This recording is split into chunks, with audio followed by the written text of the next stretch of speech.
So hey guys, it's just me. I am running around right now trying to grab some stuff because I am a little bit under the weather and allergies have hit me. Have they hit you? And I'm gonna make some bone broth today.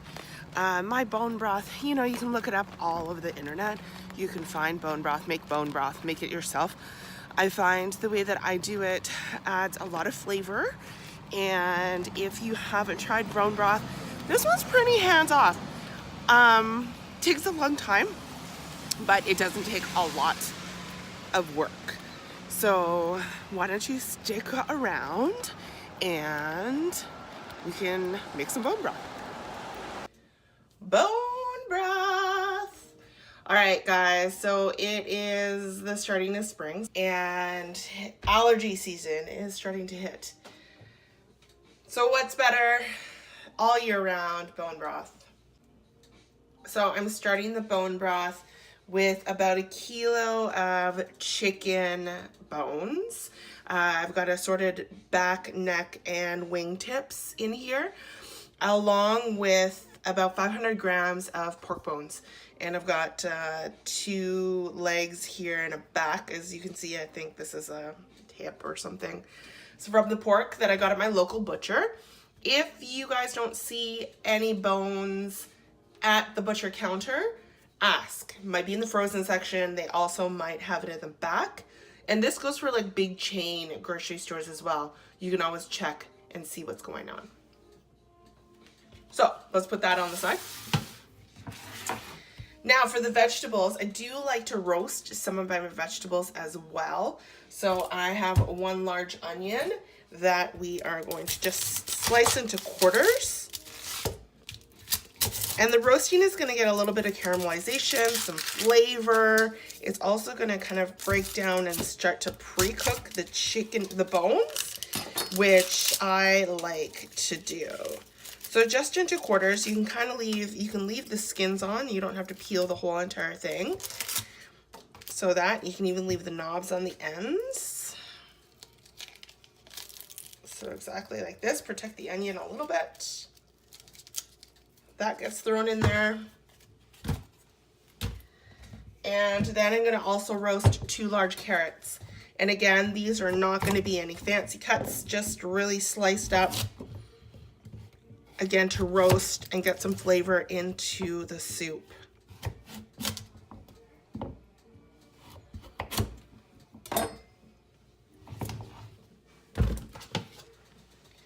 So that we have all together on a large baking sheet while my oven is preheating to about 450 degrees.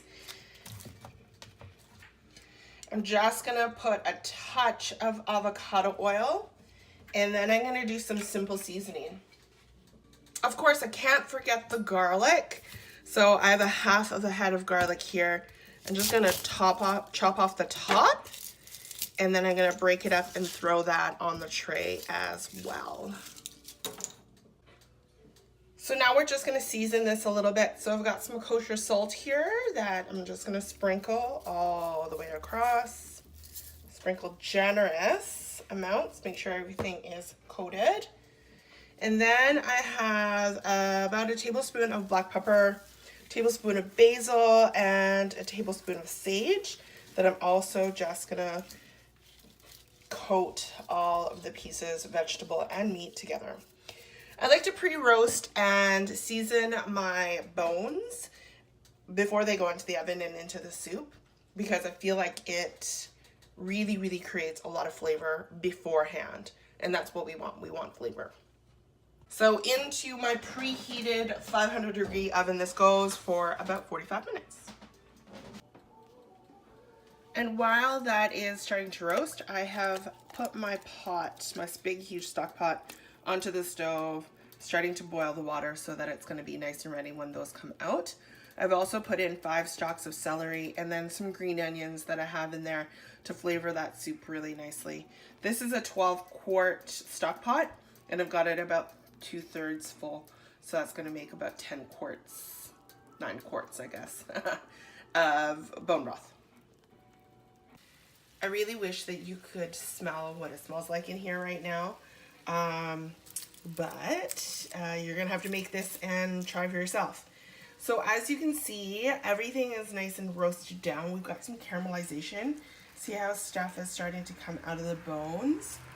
The onions and the garlic are really nice and caramelized, and that's really just gonna add to the flavor of the whole entire broth. So I'm gonna put all of these things in the pot of boiling water, and my celery and green onions are in there now. And then we're gonna boil this. So we're gonna bring this up to a boil, and then it's going to simmer for at least 24 hours, which there comes the tough part. So even if you can see there is some oil at the bottom of this pan, that goes into the pot as well. We want every bit of that meat that's in there, all of this black stuff, all the little burnt on goodness, I'm gonna scrape off and put into the pot and make sure that it's all in there. That's all flavor. So everything is all included in the pot, and we're just gonna bring that up to a boil. So we're gonna cover it and bring that up to a boil. So the broth has been stewing for just over 24 hours, and all of the bones are starting to break apart. And if I go through it, you can kind of see that all the vegetables are broken down, all the bones are starting to broken down, so it smells great. So it is definitely time to strain. So I'm just switching up pots here. This is about a 7-quart stock pot, and then I've got my strainer, and then I'm just gonna pour everything in. It's just in the sink right now for leverage, as well as in case anything spills. So here we go.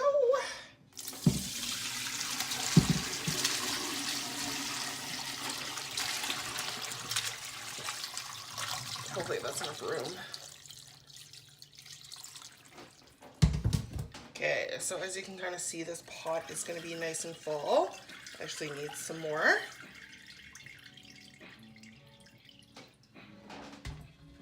This is probably the most bone broth that I've ever made.